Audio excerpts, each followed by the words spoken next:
The question posed today is whether or not English law should enforce a duty of good faith in the performance of all contracts, commercial, relational, and otherwise. I would suggest that English law continues to develop piecemeal solutions in response to unfairness, as Lord Justice Bingham described it in Interfote, and that express terms of good faith should be able to be created to whatever degree of magnitude and scope that contracting parties might wish. The courts, of course, should then enforce these, as it is the role of the court to realise the intentions of parties at the time of the formation of the contract between them. However, before I can begin to justify and expand upon my statements, I must define what good faith is, how it is viewed by different authorities in English law, and what that has entailed practically. Again, referring to Lord Justice Bingham in Interfote, he said that good faith does not simply mean that the parties should not deceive each other. It is most aptly conveyed by such metaphorical colloquialisms as playing fair, coming clean, or putting one's cards face upwards on the table. It is, in essence, a principle of fair and open dealing. In less idiomatic terms, Justice Morgan in Berkeley Community Villages defined it as an obligation to observe reasonable commercial standards of fair dealing, requiring faithfulness to the agreed common purpose.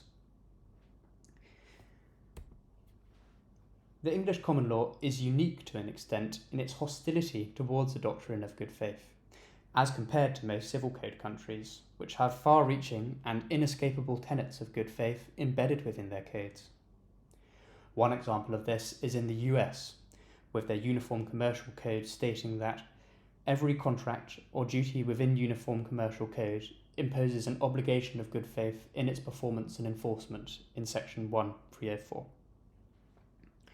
Article 1134 of the French Civil Code states that agreements lawfully entered into must be performed in good faith.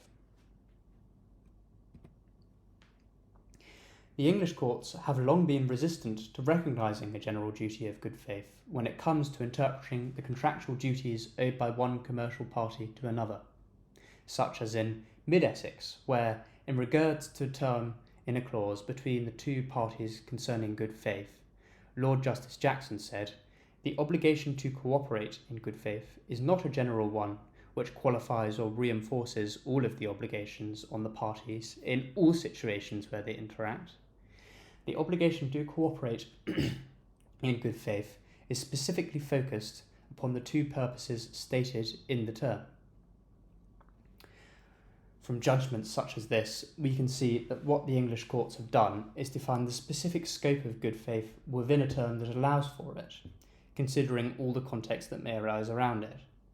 Other opinions, such as those from Lord Justice Ricks in Ing Bank, again dismiss a general duty, instead pointing out that elements of good faith exist already in various concepts and doctrines within English commercial contract law. The courts have been consistent with their overriding approach towards contractual interpretation and have always recognised the entitlement of parties to decide their own contractual terms, and the courts will seek to give effect to their intention of the parties in all circumstances.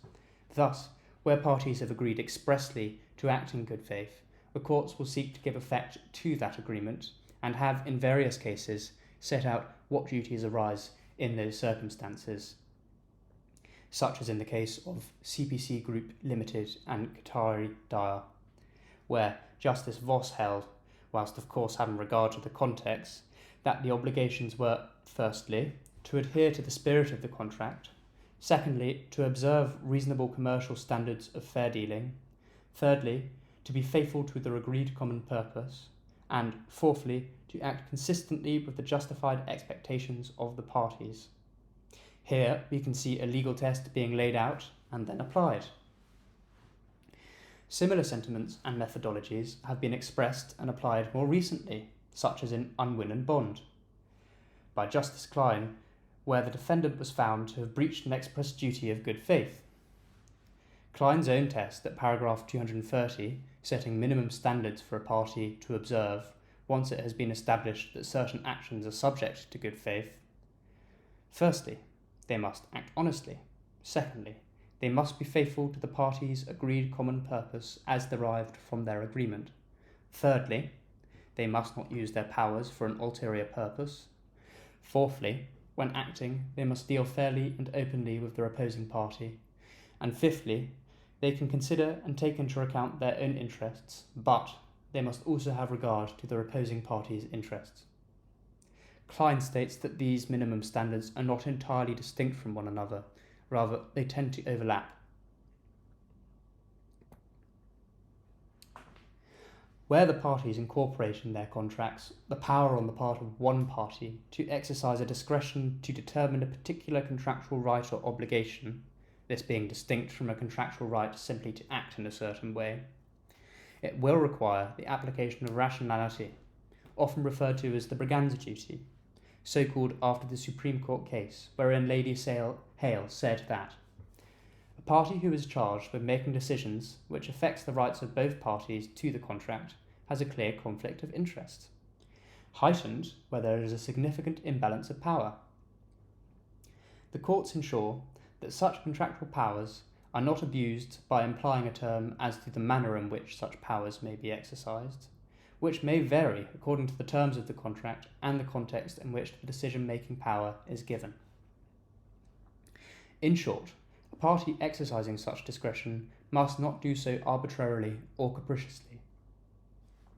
The doctrine of rationality has long been recognised as behaviour which is expected of parties acting in good faith, and is distinguished from the duty to act reasonably in that reasonableness is an objective test applied to the result of an individual's intentions, whereas rationality is applied as a subjective test with the introduction of good faith as an integral part of it. So, the English courts have set aside the concept of good faith as a general principle within English contract law. However, where a contract is relational, the concept of good faith could be used to aid their interpretation of just such a contract.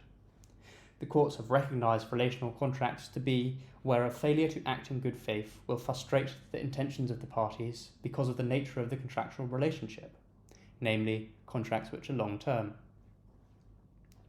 The seminal case on relational contracts and good faith within them is Yam Sang, wherein then Justice Legat, who now sits in the Supreme Court and is a lord, did as was described above and used good faith as a tool to frame context-specific implied terms within what was meant to be a long-term contract, i.e. a relational contract.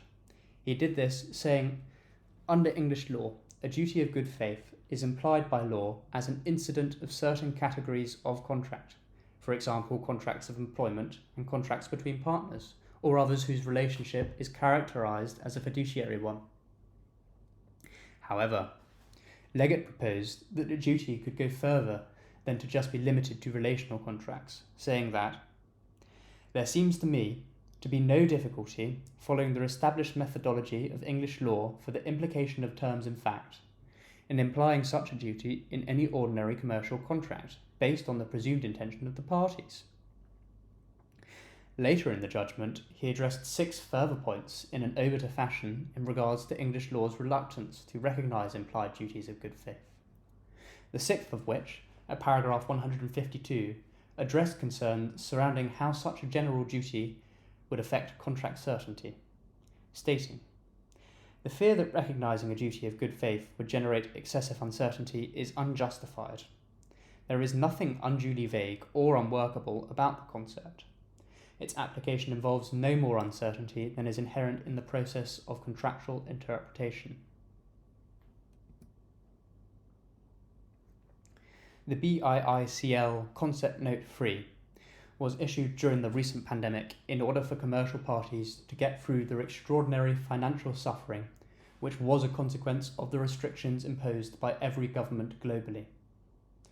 Parties could not rely on their strict contractual rights, because to do so would have resulted in a tsunami of litigation as parties struggled to comply with their contractual terms. It is perfectly understandable, indeed it was critical, that parties were persuaded to behave sensibly without regard to their strict contractual rights in order to allow their contractual relations to continue after inevitable breaches by one or either party of their contractual obligations.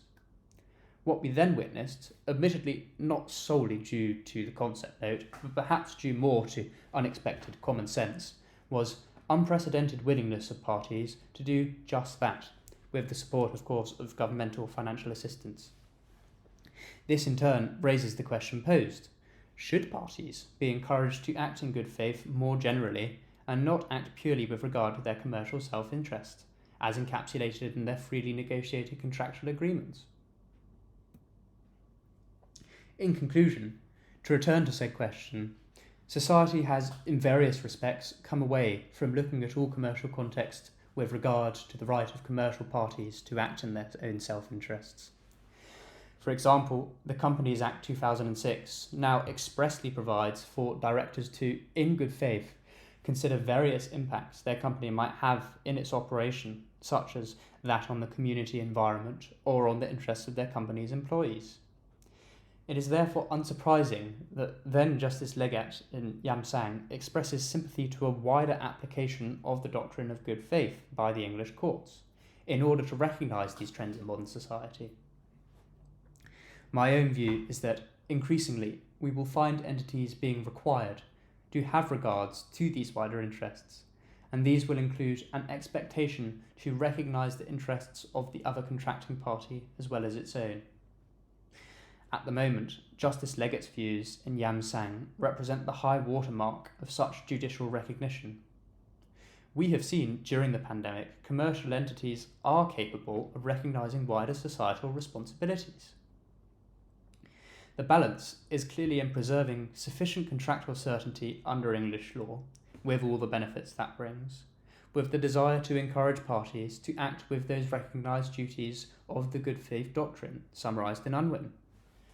I do not think that this will necessarily avoid or reduce the volume of litigation, because misbehaviour by parties in a contractual context is unfortunately a reflection of human nature. However, capitalism in its accepted naked form is being challenged as a sustainable model for modern society.